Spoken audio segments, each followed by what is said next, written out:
For 10 years, the city of Chicago held a title that no one actually wants.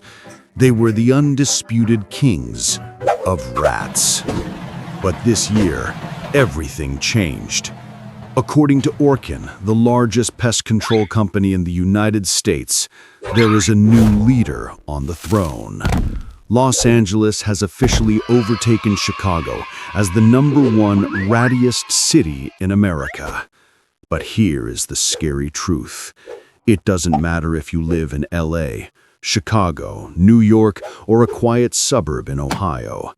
The headlines might be about the cities, but the real war is happening right now, inside your walls. We are entering the rodent season. As temperatures drop across the US, millions of rats and mice are making a desperate calculation. They need warmth, and they need it now.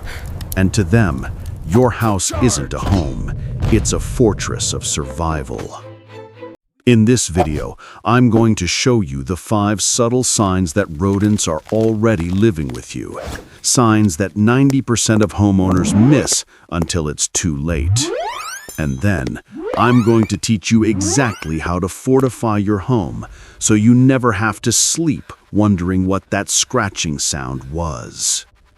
Before we hunt them down, do me a favor. Hit that subscribe button. We cover the stories and survival tips you need to know.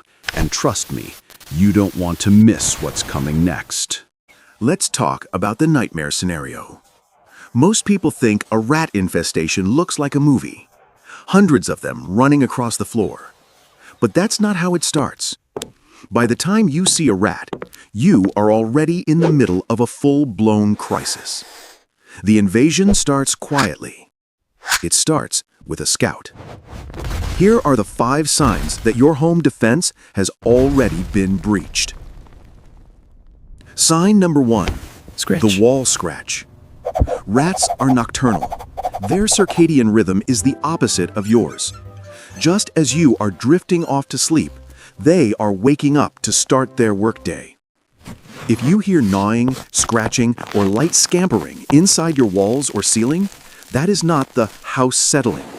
That is the sound of rodents carving out tunnels in your insulation. And here is the chilling part. If you hear one, statistics say there are likely 10 more nearby. Sign number 2, the musky ammonia smell. Have you ever walked into a room, maybe the basement or the attic, and smelled something stale? Something that smells like old rotting leaves mixed with harsh ammonia. Rodents have incredibly weak bladders. As they move, they urinate constantly. That smell is a pheromone trail. They are literally mapping out your house for their friends. If your dog or cat suddenly becomes obsessed with staring at a specific corner or sniffing a baseboard, listen to them. They smell the intruder before you do. Sign number 3, the rub marks. This is the one people miss the most. Rats have poor eyesight. To navigate, they hug the walls, running along baseboards and corners. Their fur is oily and dirty. Over time, this leaves a dark, greasy smudge like a pencil shading along the bottom of your walls. If you see a smudge that won't wipe off easily, that is a rat highway. It means that path is being used frequently. Sign number 4, the droppings. We have to talk about it. Mouse droppings look like grains of black rice. Rat droppings are larger, about the size of an olive pit. If you find these in the back of your silverware drawer, under the sink, or in the garage, do not just sweep them up and forget it. Those droppings carry hantavirus and salmonella. And fresh droppings, ones that look shiny and wet, mean the animal was there hours ago. Sign number 5, the sampled goods. You go to the pantry. You grab a box of crackers. You notice the corner is ragged. Not torn, but chewed. Rats have teeth that never stop growing. They must chew to file them down. They can chew through wood, drywall, plastic, and yes, even soft concrete. Finding chewed food packaging is the final warning shot. They have found the food source. Once they find the food, they never leave. You might be thinking, okay, maybe there's one mouse. I'll get a cat. It'll be fine. This is the biggest mistake American homeowners make. You are underestimating the biological engine of a rodent. A female mouse can give birth to a litter of babies every 21 days. Those babies? They can start breeding when they are just 6 weeks old. A single pair of mice can result in a population of 2,000 in just 1 year, if left unchecked. And we aren't just dealing with normal pests anymore. In cities like Los Angeles and Chicago, exterminators are reporting a rise in neophobic rats. These are rats that have evolved to fear new objects. You put down a shiny new trap, they walk around it. You put down cheap poison, they develop genetic resistance to common anticoagulants. We are seeing a generation of super rats that are smarter, tougher, and more desperate than ever before. This is why the Orkin list is so important. It's not just a ranking, it's a warning that the population density is hitting a breaking point. When the city gets too crowded, they move to the suburbs. They move to you. The damage isn't just gross, it's dangerous. 25% of all undetermined house fires in the US are believed to be caused by rodents chewing through electrical wiring behind the walls. This isn't just about hygiene, it's about protecting your biggest asset, your home. Take a deep breath. We know they are out there, but we are smarter. Here is your battle plan.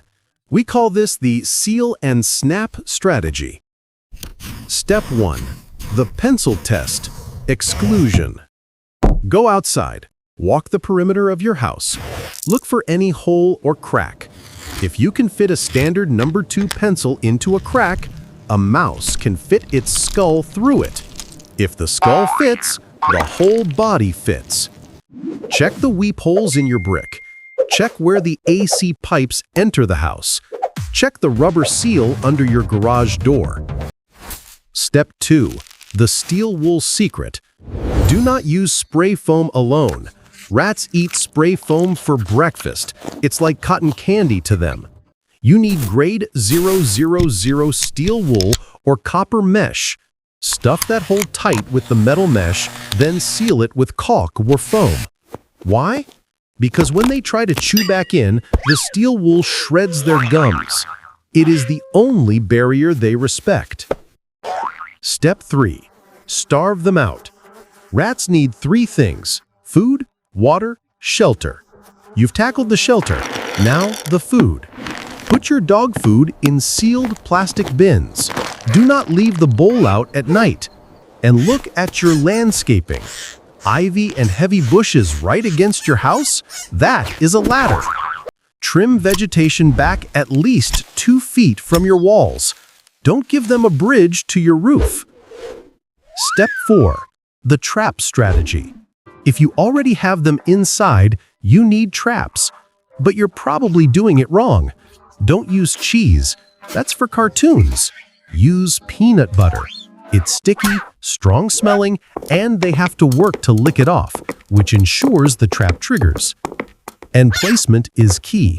Do not put the trap in the middle of the room. Remember the smudge marks? Put the trap perpendicular to the wall, with the trigger facing the baseboard. You want to intercept them on their highway. And please avoid glue traps if you can. Snap traps are faster and more humane. If the infestation is heavy, do not be a hero. Call a professional. If you live in one of those top 50 cities, the pros have tools you can't buy at the hardware store. The battle against nature is one that never really ends. Whether Los Angeles or Chicago is number 1 on the list doesn't matter. What matters is that your home is safe, warm, and rodent-free this winter. Take an hour this weekend, do the pencil test, check your attic. A little prevention today saves you thousands of dollars and a lot of nightmares tomorrow. If you found this guide helpful, hit that like button It helps us beat the YouTube algorithm, which is almost as tricky as a rat. And if you want to know more about the dark history of American cities or survival tips for the modern world, make sure you are subscribed.